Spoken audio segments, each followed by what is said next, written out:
in KwaZulu-Natal. The province has seen a big rise in killings, invariably linked to the drug trade. Last month, an alleged drug dealer killed together with his wife and daughter on a busy road.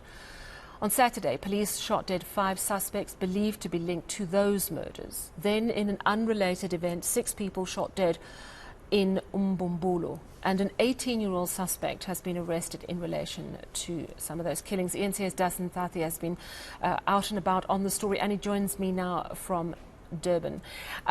Dasen, thank you so much for joining us. Just talk to us about the 18-year-old that was arrested. Just give us a bit of clarity, because there are so many of these mass killings.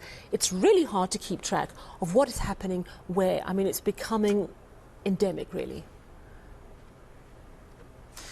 That's 100% true, Sal. In fact, it shouldn't be the case, isn't it, that we are losing track of the number of killings that we are seeing in the province. And you'll know most of them have either been drive-by shootings, or in other cases there have been these mass killings where people go into homes, for example, open fire, and you find 5 or 6 people dead. But talking about the Mbumbulu matter, that was where 6 people were killed at the weekend, and police said that it was, among them there were 2 sisters. There were 4 people that were killed inside the house. 1 was found just outside the house, and another one found a little further away.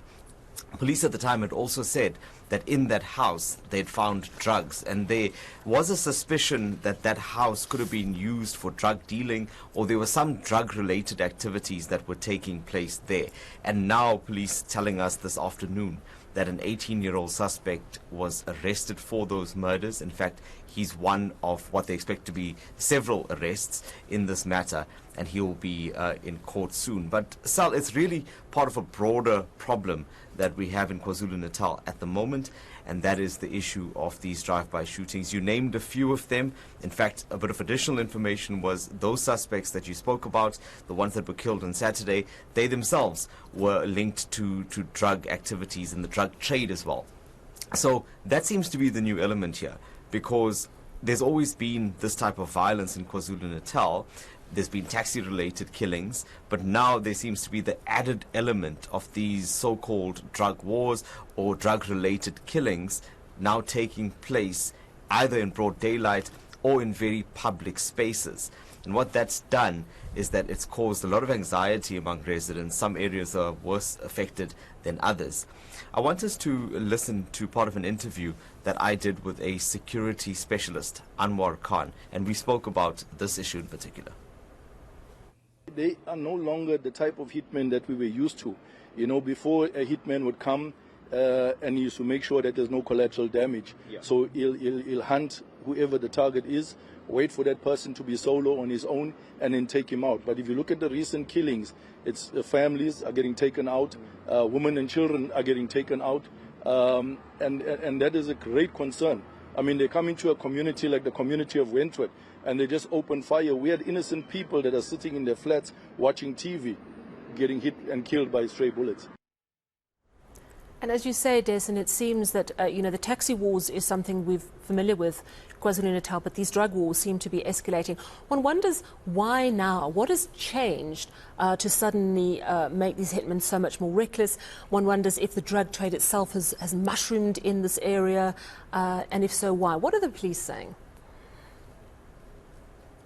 Well, look, I asked the police that exact question, in fact. So what's happened now? Why are these hitmen so confidently walking around and taking out their so-called targets just anywhere they feel like? So there's been a shift in that, because previously, when we reported on these stories, you would have found that most of these killings happened in personal spaces almost, either close to people's homes, on their driveways, and that's where you would normally find that these hitmen, where they would have been watching their targets for the longest time and eventually decide to pounce there. But now it seems that has changed somewhat. So it happens literally anywhere.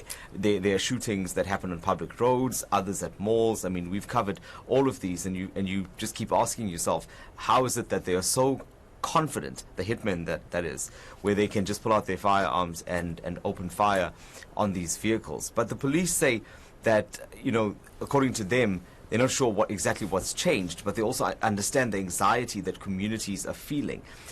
And one of the questions that I did ask police was about the role of their own in this type of violence, because there have been many allegations of police officers that are aiding this type of activity. So they are involved, either they are on the payroll of some of these criminals, but in some way assisting criminals to do this type of dirty work quite easily.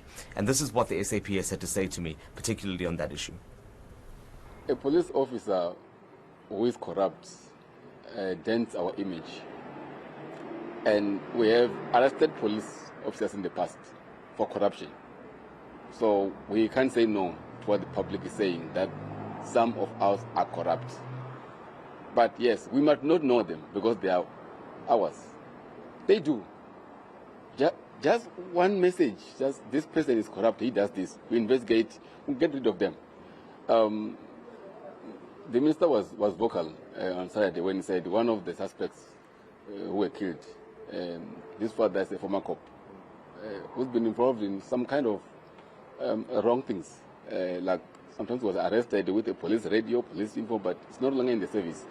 So we can't say no to what they are saying because we have, like I said, arrested cops ourselves. We are a self-correcting organization. When someone within us is in the wrong, it gets dismissed. Simple as that.